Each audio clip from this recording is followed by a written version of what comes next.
Tuesday night in Seattle seemed to show us that the Mariners were the actual winner of the trade between the Cardinals and the Rays, Randy Arozarena for Matthew Liberatore. But we're not going to talk about that. In this episode, we're going to go down on the farm.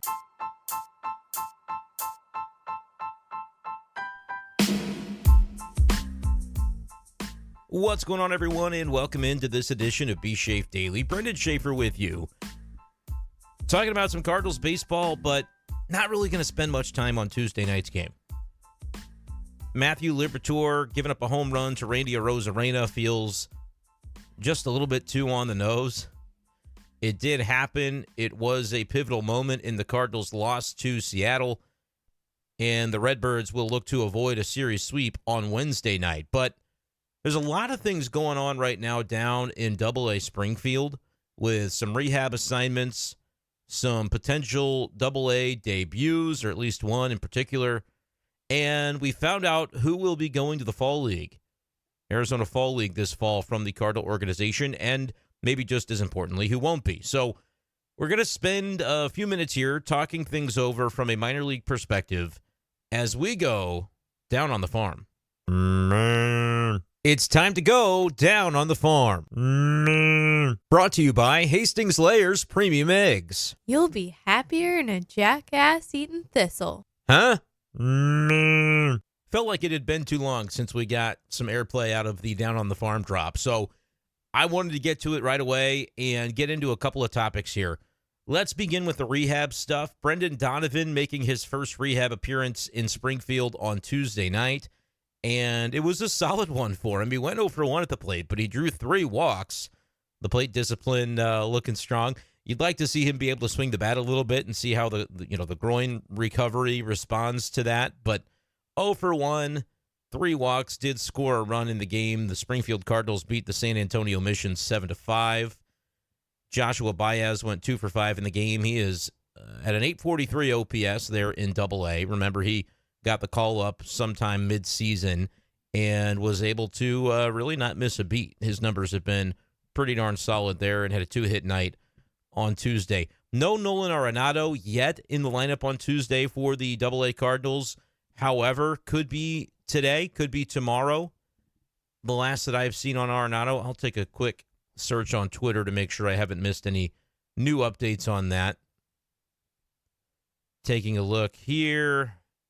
If there's been an update, I see from the Springfield Cardinals, Arenado is expected tonight. So they're doing some big-time advertising of Arenado for that game at Hammons Field, 6:35 p.m. first pitch. Donovan and Arenado expected to be in that Double-A lineup. That should be a thrill for the folks down there. I don't know for sure what it looks like from a pitching perspective. However, another aspect I did want to let people know about, and I'm sure folks who are plugged in on Twitter have seen this already, but Liam Doyle, the Cardinals' first-round draft pick from earlier this summer, that number 5 overall selection, is also in Springfield, I believe, or at least he has been called up, promoted officially to the Double-A Cardinals. I don't know when he's pitching. Pete Hansen, the left-hander, is who is listed for tonight's game.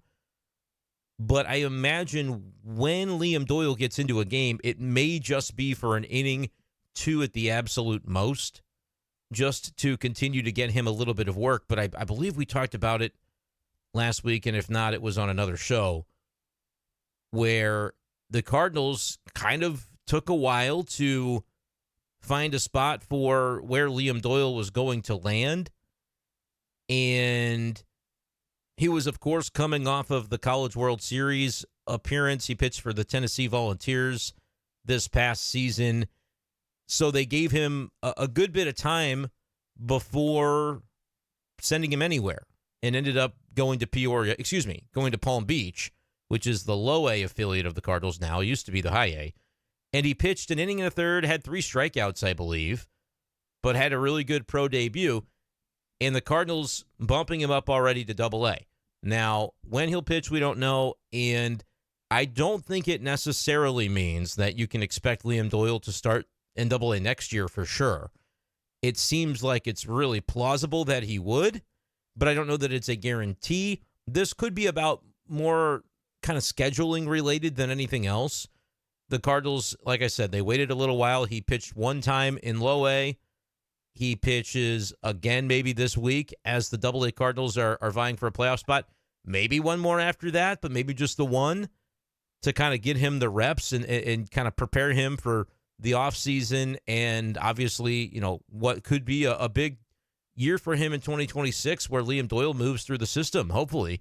You think about Quinn Matthews, when he had his big move, he went through like 4 levels in one summer and ended up in AAA in his first professional season.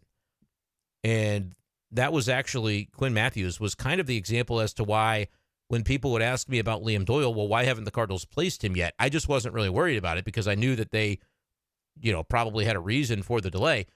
Quinn Matthews didn't pitch at all professionally the season that he was drafted. I believe he was drafted in the 2023 draft, and then last year, 2024, was his first professional season, and he rose through the ranks to finish at AAA. He was great, but the Cardinals didn't have him pitch at all the prior summer after drafting him because he had pitched so deep into the College World Series. He was the guy that pitched 156 pitches in one game at one point, and they just felt it made sense to not add any innings to that arm for that season. I thought, well, maybe they'll do the same thing with Liam Doyle. They end up deciding to use him at Palm Beach. I think he gave up a run in an inning and a third, but he had 3 strikeouts, so the stuff on display. And now giving him an opportunity at Double A is very exciting. And it can kind of beg the question of, all right, how quickly could this guy make a rise to the big leagues? Like I said, you don't want to put the cart before the horse too much, understanding that part of the reason for why this is happening is the schedule. I don't believe Palm Beach has any games to be played, any remaining games. I don't know the schedule for the Peoria Chiefs at the high A level. And then sometimes, you might want to get an opportunity for a guy, but the team might be on the road. So let me check that out.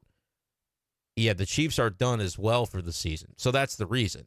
If they want Liam Doyle to get another chance to pitch, the Double A is the best opportunity to do that.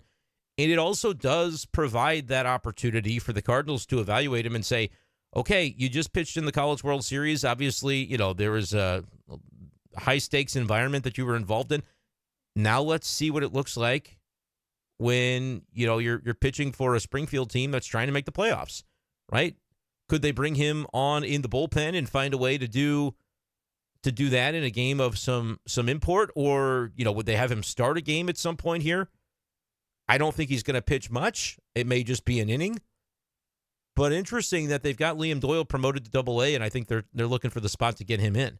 If it happens to be in tonight's game in a relief role where they say, look, we're going to get him a clean inning, but he's going to pitch, 25 pitches or whatever the count is that they might have for him. If that means maybe he does one up, down, whatever.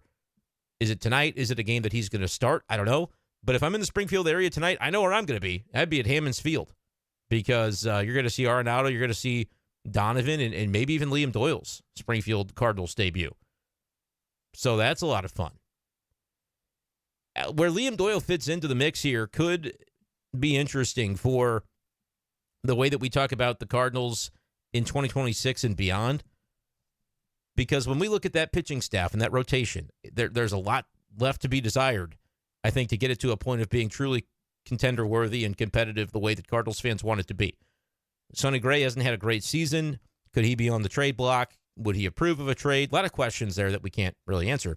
But let's just say for now, he's on the team next year. He's 1. Liberatore is probably your 2.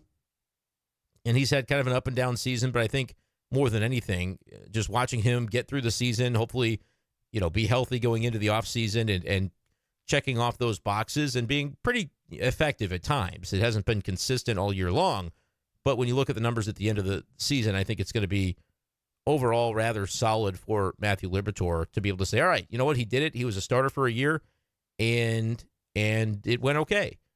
And now you can build upon that. He's probably your number 2. McGreevy, is he your number 3? ERA is, pushing high 4s.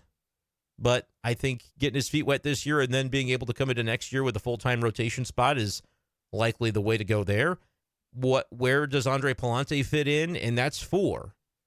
You're going to need one more. Is Quinn Matthews going to be ready to fight for a spot? Are there going to be any of those other prospects ready to fight for a legitimate push toward that rotation to begin the season? We don't know that yet. But I think if you're the Cardinals and you want to, try to give your fan base something to get behind, it's important to spend a little bit of money to kind of round out the rest of that rotation and make sure you've got something competitive out there, because you don't want to rush a prospect who isn't ready. And you don't want to just have a spot in your rotation that, every 5 days you know what's coming and it's not pretty. But Liam Doyle, man, and you can put Tanner Franklin into this conversation as well. The other kid out of Tennessee was their second-round pick, was largely a relief pitcher for the Vols, but I think with the Cardinals taking him in the second round, there's a hope to potentially have him be in a starting role as well. We'll see what his innings look like for 2026.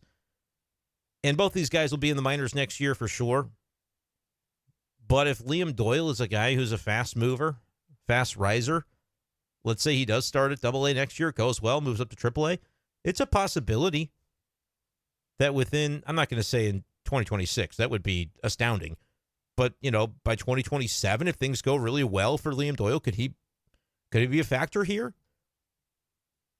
I think those are the sort of things that you can't really expect or ask for reasonably, but that if they were to happen, if a few things were to break in the Cardinals' direction with some of these arms, that's the quickest way to get the Cardinals back to a place where then you can look up and go, okay, what are the parts of this team that we could supplement with free agency and really try to turn this thing around more quickly?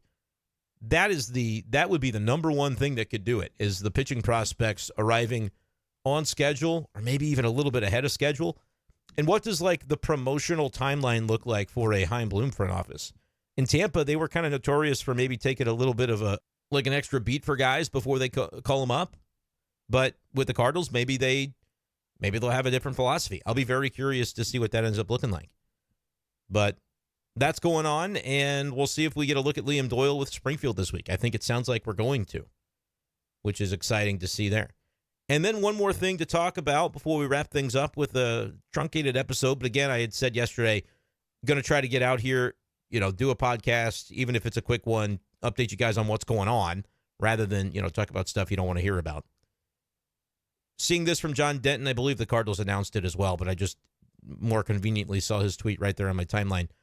Here are the prospects for the Cardinals picked for the Arizona Fall League. It's a right-handed pitcher, Tyler Brad from AA. Tyler Bratt. We'll go with that. DJ Carpenter from High A. Randall Clemente from AA. Chenwei Lin, another pitcher from AA. Darlin Saladin from High A. Grayson Tarlow. Travis Honeyman, who several years ago was a higher round pick and just has not been able to play a lot of games. So that's a name I'm not surprised to see going. Miguel Ugueto from AA. No J.J. Weatherholt, no Liam Doyle. So take that for whatever you will. I don't think Weatherholt would have been a name I would have expected to go there. And honestly, Liam Doyle probably not either, because he had just pitched a good amount in Tennessee, in the college ranks. We'll see what's going on there. Might get a little bit more time tomorrow to talk about Mason Wynn and the torn meniscus news from him. But it seems like for now he's going to try to play through it. Otherwise, it would seem like an opportunity for JJ. But we'll get into that a little bit more tomorrow. Appreciate you guys for hopping in with a few minutes for me, talking about the St. Louis Cardinals. We'll be back just about every day. We're going to try to do that moving forward, even if it's brief. But appreciate you guys. Let me know your thoughts below. We'll talk to you next time on B-Schaeff Daily. Peace.